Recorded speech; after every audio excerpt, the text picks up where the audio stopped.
thank you very much for taking the time out to speak with us. Srimati Nirmala, you have a very unique style of performing, both alternating between singing a few sangatis and then playing them on the veena. How has learning to sing Carnatic music helped you play your instrument? It's a very nice question. It's loaded though. There's so many aspects to it. I used to learn singing before I took to veena very seriously, but then at some point I kind of moved to veena quite a lot. I wasn't paying attention to my vocal training at that point, but I was always being taught everything vocally. And with Indian music, as you know, Carnatic music, everything is written for vocal. We don't have special concertos for veena or violin in the traditional Carnatic sense. So it's good to learn the vocal tradition, and I come from the playing tradition of Gayaki style, which is the singing tradition of playing. So we try to emulate the voice. And they say that the veena is very close to the human voice. So it's a very natural extension of the self. I almost think that if you play an instrument, it's an extension of your body, that this instrument is in your hands. I don't treat it as something outside of me, but I try to make it like my hands. It's another arm. It's kind of weird, but it's another arm if you have it that way. And then the other beauty of vocal music is I've trained with Professor T.R. Subramanian and Sriram Sharma to sing. When I sing, I enjoy the sahityam so much. That's the one thing, when you play an instrument, you cannot communicate that layer of beauty with the sahityam. You can communicate so much more with the emotion, and you don't really need that layer, but then if you had that layer, it helps understand it better. So when I sing and then I play the line, it's for my own joy and selfish reasons of enjoying the words, but it's also that the audience understands which line I'm plucking for. Because these plucks mean something. So if you say va ta pi ganapatim, you pluck va ta pi. You cannot play va va ta ta pi pi. You can't do that. Because you can't pluck unnecessarily. So you have to have economy in the plucks. So we try and keep it as close to the vocal. So if you do the vocal training nicely, then it's easy.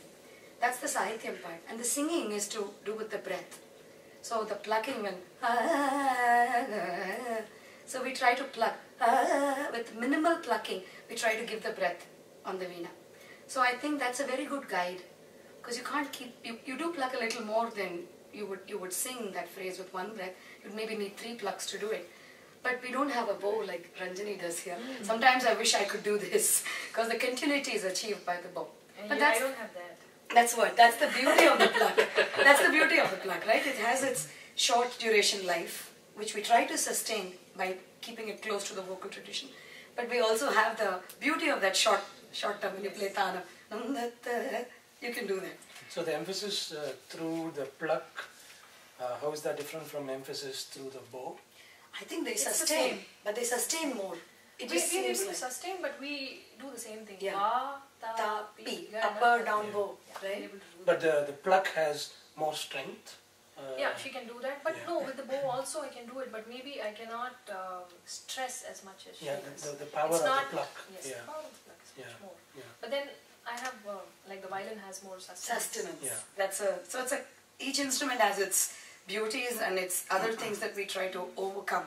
So one thing I think that helps me overcome my, the Veena's inherent string plucked instrument thing is the singing. That's really how I think I'm able to put more bhavam, emotion into my words, the words layer, because I know the vocal and I'm trying to understand the vocal.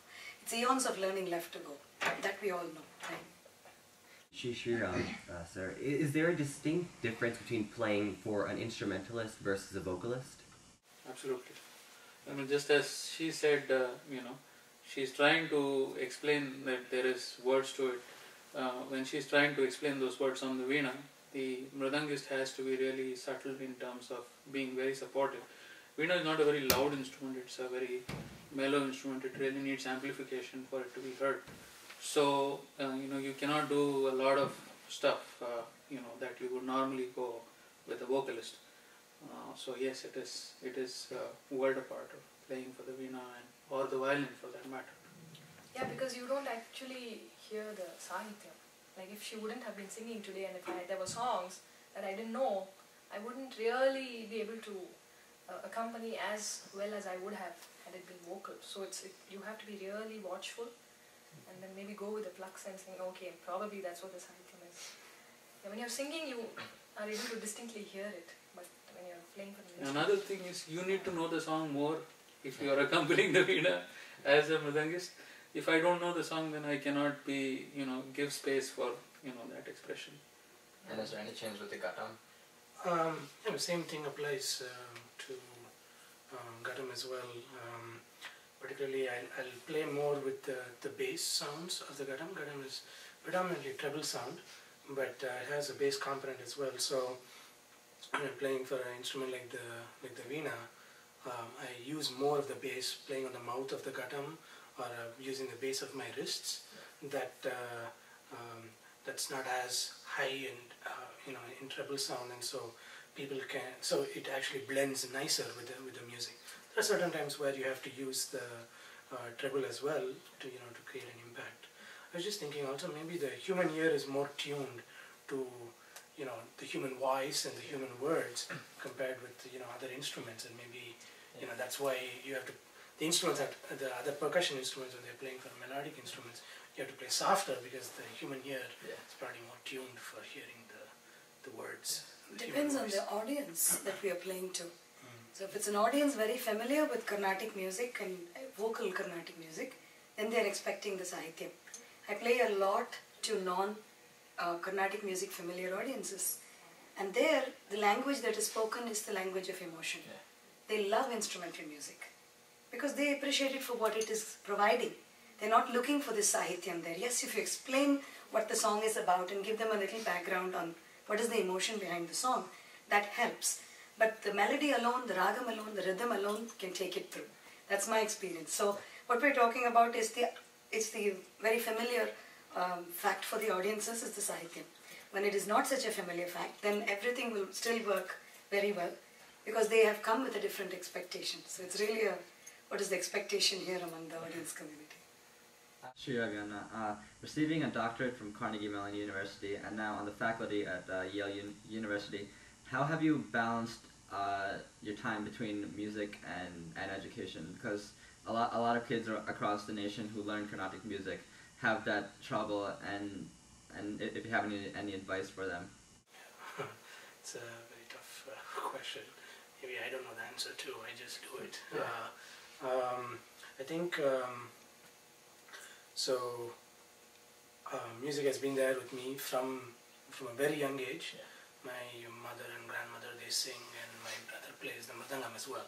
So it's been there, with me from, basically kindergarten periods. So I think one of the big things is to use your school time really well to learn the arts pretty seriously. And so if you have reached a reasonable level before you go on to greater responsibilities like high school and even college, then I think it will stay with you. I think one thing that I've noticed is that you should try to, so if you're going for engineering, undergrad, obviously you're going to be busy with that. But what I've noticed is that try to keep the music with you through your undergraduate period, because that really is an important phase in your life where you leave your family and you go to a different college, and that period defines who you are. And if you retain this music during that period when you are yourself in your peer group, right? If you retain that music during that period, it will stay with you. So that's just my humble opinion. So even when I was an undergrad, I used to perform very regularly. So that's there. I think being proud of the art and continuing the practice when you're in your peer group, I think that is really the key aspect. When you're alone outside your family circle, I think that really is the key aspect there. So I try to do that. Of course, my work is also very busy, and you have to work hard. But I think one thing is that whenever I'm going walking or driving or something, I'm always listening to music, and my mind is always thinking of new patterns and so on. So I think that helps. So it stays with you.